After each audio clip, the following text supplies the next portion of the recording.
जी अस्सलामुअलैकुम की हाल है जनाब सब दोस्तों दा।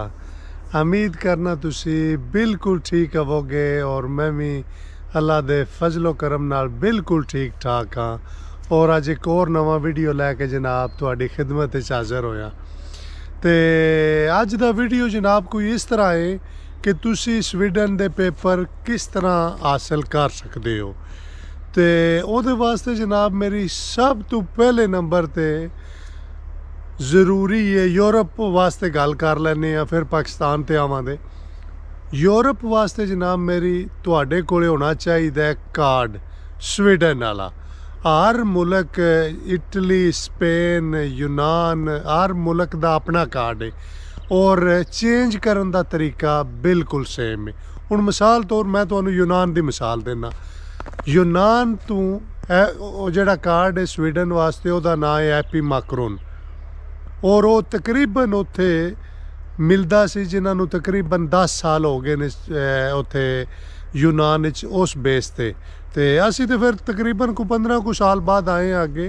तो वो जनाब अगे भी वीडियो बनाई दियां ने, बहरहाल लेटेस्ट बना रहे हैं क्योंकि काफ़ी दोस्तों के सवाल जवाब मैसेंजर ते और अगे पिछे आते ने कॉमर्स के यार की तरीका कार है ये वो, तो इस वास्ते तफसीलन मैनू फिर बनाना पै गया। तो हर मुल्क का अपना कार्ड है और मैं तुहानूं दस्सिया कि मैं जिस तरह यूनान तो आया, इटली तो अगर आंदा है कोई 00 परमानेंट संजोरनो कोई इस तरह के नाम ने, और वो भी मैं ऑलरेडी वीडियो एक बनाए है किहड़ा कार्ड चाहिए चेंज होने वास्ते, वो भी मैं लिंक जिहड़ा डिस्क्रिप्शन ही दे देंगा। तुसी बकायदा अपने कार्डां दे नाम ही पढ़ सकते हो। और दोस्तों बड़ी मुश्किल नाल और मेहनत करके वीडियो बनाई दी, तो लिहाजा व तुहाडी गुंजाइश ना रहे कोई सवाल जवाब पूछण दी, तो इस वास्ते सारा जे को मेरे को मालूमात होंदी न तकरीबन मैं वीडियो दे विच दे देना, और जिन्ना को मैनू पता होंदा मैं हमेशा उतनी गल करना। तो पाकिस्तान ते आने आ, पाकिस्तान तो जनाब मेरी सिर्फ स्टडी ते बंदा आ सकता है और 5.5 बैंड्स होने चाहिए ने, और उत्थे अगर तुसी अच्छे कंसल्टेंट भी हैं ने बंदे आते ने उन्होंने जरिए कोई स्टूडेंट आए ने। और दूसरे नंबर ते स्वीडन की वैबसाइट है वो भी मैं वीडियो बनाए है अज तो पहला काफ़ी के नाल दा कोई 5-6 महीने पहला, वो भी मैं लिंक दे देना स्टूडेंटा वास्ते भी कि वैबसाइट का नाम ही लिखे है बकायदा तुसी किस तरह अपना साइन इन हो सकते हो सारी डिटेल ना। दो गल्लां हो गई हूँ जनाब मेरी शुरू करने यूरोप तो। जिस वेले तुसी इत्थे आंदे हो स्वीडन वाला कार्ड आवे, कोई साल कोई 6 महीने कोई 2 साल वाले की गल नहीं कर रहे, गल कर रहे हैं बकायदा मैं तुहानूं दस्सिया कि मैं वीडियो डिस्क्रिप्शन ही दिते है जेड़ा कार्ड स्वीडन चेंज हो सकता है यूरोप तो, वो बकायदा वेख लेना है क्योंकि अक्सर सारी तफसील दिते हैं भी यार फिर भी कोई ना कोई ऐसा कॉमेंट्स होंदा है कि जवाब जेड़ा मुश्किल हो जाता देना। तो जनाब आमने जिस वेले बंदा यूनान तो इटली तो स्पेन तो यूरोप के किसी भी कंट्री तो वो कार्ड जेड़ा स्वीडन वाला है वो इत्थे आंदा है। उस तो अगे जनाब मेरी प्रोसेस शुरू करने, उस तो अगे जनाब मेरी जो ही इत्थे आ जाना है सब तो पहला तुहाडे कोल एक काम होना चाहिए। मैनू पता है बहुत मुश्किल होंदा है, बंदा नवा आंदा है, रहायश की प्रॉब्लम बन जाती है, काम की बन जाती है, काफ़ी चीज़ां ने जिन्हां दा सामना करना पैंदा है। तो लिहाजा वो तुहानूं इस वास्ते दस रहा कि जिस वेले तुसी सब तो पहला इत्थे आंदे हो तुहानूं एक चाहिए परमानेंट कॉन्ट्रैक्ट, और दूसरे नंबर ते तुसी एक मकान चाहिए, तुहानूं एड्रैस चाहिए ओदा, और ये चीज़ां बहुत ज़रूरी ने। और ड्रैस वो चाहिए जिहदे तो तुहानूं कोई खत पत्तर आवे वो मिल जाए। हाँ जी, ये नहीं कि क्योंकि अक्सर होंदा है कि बंदा दे दिंदा है। इत्थे दा स्वीडन दा रूल सिस्टम है कि जेड़ा भी कोई ज़रूरी खत होंदा है वो डाक दे जरिए वो सेंड करते हैं, तुहानूं नहीं देंदे आखण के मिसाल तौर एमीग्रेशन या तुहाडा कोऑर्डिनेशन नंबर टैक्स ऑफिस चो आंदा है ना, तो तुहानूं जनाब मेरी घर ड्रैस ते मिलेगा। यह हो गया जनाब। दूसरे नंबर ते आने जिस वेले तुहानूं कॉन्ट्रैक्ट मिलता है, हालांकि असूलन कॉन्ट्रैक्ट जिहड़ा है वो हुंदा है अगर तुसीं स्वीडिश कंपनी च काम करदे हो 3 महीने 6 महीने साल ਸਟੈਪ ਬਾਈ ਸਟੈਪ ਚੱਲਦਾ ਹੈ। ਤੇ ਉਹ ਮੇਰੇ ਕਹਿਣ ਦਾ ਮਤਲਬ ਹੈ ਕਿ ਜਿਸ ਵੇਲੇ ਤੁਸੀਂ ਕੰਮ ਲੱਗਦੇ ਹੋ, ਜ਼ਾਹਿਰ ਹੈ ਅਗਲਾ ਬੰਦਾ ਤੇ ਆਖਦਾ ਯਾਰ ਇਹਨੂੰ ਮੈਂ ਪਹਿਲਾਂ ਵੇਖਣਾ ਹੈ, ਪਹਿਲਾਂ ਆਉਂਦੇ ਹੀ ਤੇ ਨਹੀਂ ਮੈਂ ਪਰਮਾਨੈਂਟ ਕੰਟਰੈਕਟ ਇਹਨੂੰ ਚਾਹ ਦੇਣਾ। ਤੇ ਲਿਹਾਜ਼ਾ ਇਹ ਵੀ ਬਹੁਤ ਜ਼ਰੂਰੀ ਹੈ ਸਾਡੇ ਵਾਸਤੇ। ਔਰ ਕਦੇ ਕਦੇ ਇਹ ਹੁੰਦਾ ਹੈ, ਜੇ ਕਾਫੀ ਦੋਸਤਾਂ ਨਾਲ ਹੋਇਆ ਹੈ, ਜਿਹੜਾ ਮੈਂ ਤੁਹਾਡੇ ਨਾਲ ਇਸ ਵਾਸਤੇ ਸ਼ੇਅਰ ਕਰ ਰਿਹਾ ਕਿ ਜਿਹੜਾ ਮਿਸਾਲ ਤੌਰ 6 ਮਹੀਨੇ ਦਾ ਕੰਟਰੈਕਟ ਹੈ ਨਾ ਜਾਂ ਸਾਲ ਦਾ, ਤੇ ਉਹ ਕੇਸ ਅਫੀਸਰ ਜਿਸ ਵੇਲੇ ਤੁਹਾਡਾ ਕੇਸ ਵੇਖਦਾ ਹੈ ਨਾ, ਤੇ ਉਹ ਜਨਾਬ ਕੀ ਪਤਾ ਹੈ ਫੈਸਲਾ ਕਰ ਦਿੰਦਾ ਇਹਦਾ ਕੰਟਰੈਕਟ 6 ਮਹੀਨੇ ਦਾ, ਇਹਨੂੰ ਕਾਰਡ 6 ਮਹੀਨੇ ਦਾ ਦੇ ਦਿੰਦਾ। ਇਹ ਹੋਇਆ ਹੈ ਦੋਸਤਾਂ ਨਾਲ, ਔਰ ਮੇਰੇ ਜਾਣਨ ਵਾਲਿਆਂ ਨਾਲ ਹੋਇਆ। ਮੈਂ ਕਦੇ ਵੀ ਕਿਸੇ ਦੀ ਨਹੀਂ ਸੁਣੀ ਸੁਣਾਈ ਗੱਲ ਨਹੀਂ ਮੈਂ ਕਦੇ ਕੀਤੀ, ਤੁਹਾਨੂੰ ਅੱਗੇ ਵੀ ਦੱਸਿਆ। ਤੇ ਦੂਸਰੇ ਨੰਬਰ ਤੇ ਸਾਲ ਦਾ ਉਹਦੇ ਤੇ ਵੀ ਸਾਰਿਆਂ ਨਾਲ ਨਹੀਂ ਹੁੰਦਾ। ਮੈਂ ਫਿਰ ਸਾਫ਼ ਵਾਜ਼ਿਆ ਗੱਲ ਕਰ ਰਿਹਾ ਕਿ ਸਾਰਿਆਂ ਬੰਦਿਆਂ ਨਾਲ ਨਹੀਂ ਹੁੰਦਾ, ਕਿਉਂਕਿ ਇੱਕ ਦੋ ਬੰਦੇ ਨਾਲ ਇਹ ਵਾਕਿਆ ਹੋਇਆ, ਸਾਲ ਦੇ ਕੰਟਰੈਕਟ ਤੇ ਵੀ ਸਾਲ ਵਾਲਾ ਕਾਰਡ ਆ ਗਿਆ। ਤੇ ਲਿਹਾਜ਼ਾ ਕਹਿਣ ਦਾ ਮਤਲਬ ਹੈ ਕਿ ਤੁਸੀਂ ਸਿਰਫ ਮਾਲਕ ਆਪਣੇ ਨੂੰ ਥੋੜਾ ਕਹਿ ਦਿਓ ਕਿ ਮੈਨੂੰ ਖੁਦਾ ਨਾ ਖਾਸਤਾ ਇਹ ਮਸਲਾ ਨਾ ਬਣ ਜਾਏ ਕਿ ਮੈਨੂੰ ਤੁਸੀਂ ਪਰਮਾਨੈਂਟ ਕੰਟਰੈਕਟ ਚਾਹ ਦਿਓ, ਤੇ ਜਿਹਦੇ ਤੇ ਲਿਖਿਆ ਹੁੰਦਾ ਸਵੀਡਿਸ਼ tilvisdare, ਤੇ ਉਹ ਅਗਰ ਹੋਵੇ ਉਹਦੇ ਤੇ 5 ਸਾਲ ਦਾ ਆਉਂਦਾ ਹੈ। ਬਹਰਹਾਲ ਇਹ ਵੀ ਆਖਿਆ ਨਹੀਂ ਜਾ ਸਕਦਾ ਕਿ ਉਹ ਜੀ ਤੁਹਾਡਾ ਸਾਲ ਦਾ ਕੰਟਰੈਕਟ, ਸਾਲ ਵਾਲੇ ਤੇ ਵੀ 5 ਸਾਲ ਦੇ, ਤਰੋਂ ਮਹੀਨੇ ਵਾਲੇ ਤੇ ਵੀ 5 ਸਾਲ ਦੇ ਆਏ ਨੇ। ਬਹਰਹਾਲ ਖੁਦਾ ਨਾ ਖਾਸਤਾ ਉਹ ਵੀ ਜਾਂਦਾ ਐਸਾ ਕਿ 6 ਮਹੀਨੇ ਦਾ ਵੀ ਕਾਰਡ ਤੁਹਾਨੂੰ ਲੱਭ ਸਕਦਾ। ਇਸ ਵਾਸਤੇ ਮੈਂ ਤਫਸੀਲਨ ਤੁਹਾਨੂੰ ਜ਼ਰੂਰੀ ਦੱਸ ਰਿਹਾ ਕਿ 2-3 ਬੰਦਿਆਂ ਨਾਲ ਹੋਇਆ ਹੈ ਵਾਕਿਆ, ਤੇ ਉਹ ਫਿਰ ਜਿਸ ਵੇਲੇ ਤੁਹਾਨੂੰ 6 ਮਹੀਨੇ ਦਾ ਲੱਭਦਾ ਹੈ, ਫਿਰ ਇੱਕ ਵਾਰੀ ਦੁਬਾਰਾ ਪ੍ਰੋਸੈਸ ਕਰਨਾ ਪੈਂਦਾ ਹੈ, ਕੰਟਰੈਕਟ ਚਾਹੀਦਾ ਹੈ, ਪੇ ਸਲਿੱਪਾਂ ਚਾਹੀਦੀਆਂ ਨੇ ਜਮ੍ਹਾਂ ਕਰਾਉਣ ਵਾਸਤੇ। ਤੇ ਇਸ ਵਾਸਤੇ ਫਿਰ ਮੈਂ ਉਹ ਨਵੇਂ ਸਿਰੋਂ ਤੋਂ ਤੁਹਾਨੂੰ ਉਹ ਪ੍ਰੋਸੈਸ ਕਰਨਾ ਪੈਂਦਾ। ਤੇ ਦੂਸਰੇ ਨੰਬਰ ਤੇ ਦੋਸਤੋ ਅਕਸਰ ਤੁਹਾਡਾ ਸਵਾਲ ਹੁੰਦਾ ਹੈ ਕਿ ਜਿਸ ਵੇਲੇ ਪੇਪਰ ਮਿਲ ਗਏ ਨੇ ਨਾ ਜਮ੍ਹਾਂ ਕਰਾਏ ਨੇ, ਹੁਣ ਜੀ ਮੈਨੂੰ ਕਿੰਨਾ ਚਿਰ ਲੱਗੇਗਾ, ਕਿੰਨਾ ਟਾਈਮ ਲੱਗੇਗਾ, ਇਹ ਬਿਲਕੁਲ ਕੋਈ ਪਤਾ ਨਹੀਂ, ਕਿਸੇ ਬੰਦੇ ਨੂੰ ਕੋਈ ਪਤਾ ਨਹੀਂ।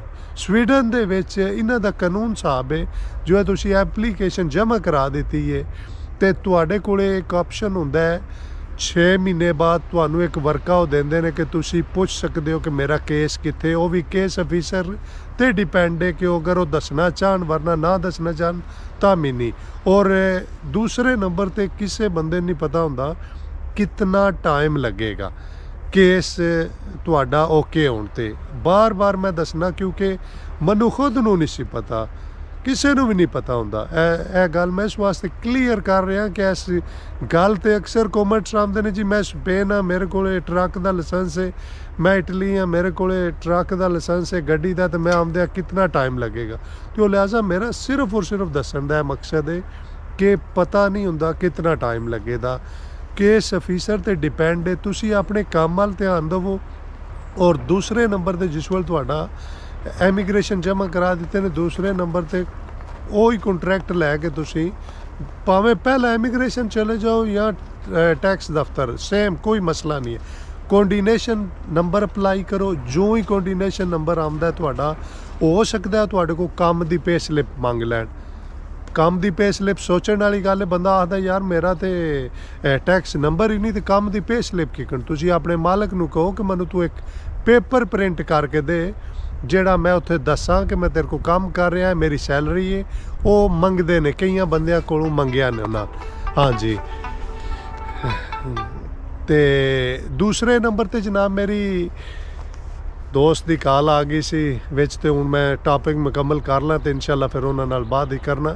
ਔਰ ਦੂਸਰੇ ਨੰਬਰ ਤੇ ਤੁਸੀਂ ਬੈਂਕ ਅਕਾਊਂਟ, ਜੋ ਹੀ ਕੋਆਰਡੀਨੇਸ਼ਨ ਨੰਬਰ ਲੱਭਦਾ ਆਪਣਾ ਕੰਟਰੈਕਟ ਲੈ ਕੇ ਬੈਂਕ ਅਕਾਊਂਟ ਜਾਣਾ, ਬੈਂਕ ਜਾਣਾ, ਉੱਥੇ ਬੈਂਕ ਅਕਾਊਂਟ ਖੁਲਵਾਉਣਾ ਹੈ, ਬਹੁਤ ਜ਼ਰੂਰੀ ਹੈ। ਉਸ ਤੋਂ ਬਾਅਦ ਤੁਹਾਡੀ ਸੈਲਰੀ ਸਲਿੱਪਾਂ ਬੈਂਕ ਦੇ ਵਿੱਚ ਜਾਣੀਆਂ ਚਾਹੀਦੀਆਂ ਨੇ। ਲਿਹਾਜ਼ਾ ਦੋਸਤੋ ਮੈਂ ਕੋਈ ਹਰ ਦਫਾ ਨਾ ਅੱਗੇ ਬੜਾ ਵੀਡੀਓ ਬਣਾ ਕੇ ਯਕੀਨ ਕਰੋ ਸਮਝਾ ਚੁੱਕਿਆ, ਔਰ ਇਹ ਬੜੀ ਤਫਸੀਲਨ ਔਰ ਵਜ਼ਾਹਤ ਨਾਲ ਇੱਕ ਚੀਜ਼ ਨੂੰ ਦੱਸ ਰਿਹਾ ਕਿ ਤੁਸੀਂ ਇਹ ਜ਼ਾਹਿਰ ਆਮ ਸਾਡਾ ਤਬਕਾ ਹੁੰਦਾ ਹੈ ਔਰ ਉਹ ਕਿਸੇ ਕੋਈ ਗਲਤੀ ਨਾ ਕਰ ਬੈਣ। ਤੇ ਇਸ ਅਸੀਂ ਬੈਂਕ ਅਕਾਊਂਟ ਖੁਲਵਾਉਣਾ ਹੈ ਤੁਸੀਂ, ਔਰ ਤੁਹਾਡਾ ਪਹਿਲਾਂ ਜਨਾਬ ਮੇਰੀ ਆਵੇਗਾ ਘਰ ਕਾਰਡ, ਫਿਰ ਬਾਅਦ ਵਿੱਚ ਪਿਨ ਆਵੇਗੀ, ਔਰ ਉਹ ਤੁਸੀਂ ਜਨਾਬ ਆਪਣਾ ਅਕਾਊਂਟ ਆਪਣੇ ਮਾਲਕ ਨੂੰ ਦੇਣਾ ਕਿ ਇਹ ਮੇਰਾ ਅਕਾਊਂਟ ਹੈ। ਤੇ ਉਸ ਤੋਂ ਬਾਅਦ ਜਨਾਬ ਮੇਰੀ ਤੁਹਾਡੀਆਂ ਸੈਲਰੀਆਂ ਜਿਹੜੀਆਂ ਪੇ ਸਲਿੱਪਾਂ ਜਿਹੜੇ ਵਰਕੇ ਹੁੰਦੇ ਨੇ ਆਮ ਬੰਦਿਆਂ ਨੂੰ ਨਹੀਂ ਪਤਾ ਹੁੰਦਾ ਪੇ ਸਲਿੱਪ ਕੀ ਬੁਲਾਏ ਇਹ ਉਹ, ਤੇ ਉਹ ਜਿਹੜੇ ਵਰਕੇ ਤੁਹਾਨੂੰ ਤਨਖਾਹ ਦਾ ਹੁੰਦਾ ਉਹ ਤੁਹਾਡਾ ਤਨਖਾਹ ਬੈਂਕ 'ਚ ਆਉਣੀ ਚਾਹੀਦੀ ਔਰ ਵਰਕਾ ਤੁਹਾਨੂੰ ਚਾਹੇ ਈਮੇਲ ਤੇ ਦੇਣ ਚਾਹੇ ਉਹ ਘਰ ਟੋਰਨ ਉਹ ਹੋਣਾ ਚਾਹੀਦਾ, ਬਹੁਤ ਜ਼ਰੂਰੀ ਹੈ ਕਿਉਂਕਿ ਕੇਸ ਅਫੀਸਰ ਤੁਹਾਡੇ ਕੋਲੋਂ ਮੰਗ ਸਕਦਾ ਹੈ। ਤੇ ਦੋਸਤੋ मैं एक बहुत ही प्यारी जगह ते इत्थे जनाब खले और बड़ा प्यारा व्यू है मेरे चौ पासे ये है तकरीबन इत्थे बर्फ़ ही पई है और तुहानू नज़र आ रहा ना बहुत ही प्यारी जगह है। तो दूसरे नंबर ते हुण आने जनाब मेरी पाकिस्तान तो किस तरह तुसी आ सकते हो। सर मैं दसना साफ गल ते सीधी क्योंकि जेड़े ते वड्डे लोग बिजनेसमैन ये वो उन्होंने तो शामां तो पहला लभ जाते हैं वीजे ते आ सकते हैं, विजिट ने बिजनेस ने। मेरे वीडियो होंदे ने आम तबके वास्ते जेड़े आम बंदियां वास्ते, तो वो आम बंदियां जनाब मेरी पाकिस्तान तो सिर्फ और सिर्फ स्टडी ते आ सकते हो, बाकी और कोई रास्ता नहीं मेरे जहन के मुताबिक। एंड सही ने कई विजिट बिजनेस अगर सैर करनी है तुसी विजिट ते आ सकते हो। मैं सिर्फ और सिर्फ कहने का मतलब है सैटल होने का तरीका तो है ही। बाकी अरब तो मनु नहीं पता, वो अबैद भाई आए सी उन्हों का मैं वीडियो भी बनाया दुबई तो किस तरह आए, बड़ा उन्होंने खर्चा किया तो उस हिसाब नाल आए सी ते वो फिर आके सैट होए सी। ते बाकी मेरे ख्याल विच कोई ऐसी गल नहीं रह गई है जिहड़ी ना दसी जावे। यूरोप तो आवन दा ਇੱਥੇ पेपर चेंज करन दा यह तरीकाकार है दोस्तों, बिल्कुल सिंपल है, सादा है। शुरू च आके तुहानू मार खानी पवेगी, बहुत खानी पवेगी। मनु 3 महीने काम नहीं लब्भा हा, मैं अपनी गल करना, और बाद विच मनु जाके काम लब्भा हा ते सोड़िया नहीं पैना, बंदा एकदम घबरा जाता। इत्थे दा मौसम हुण चौं पासे बर्फ़ पई है मेरी, इत्थे हुण तुहाडे नाल वीडियो बनाना पिया ते बर्फ़ है पई। तो सिर्फ और सिर्फ दसन का मकसद है कि सोड़िया नहीं पैना, इंशाअल्लाह सारे काम अल्लाह बेहतर करता है।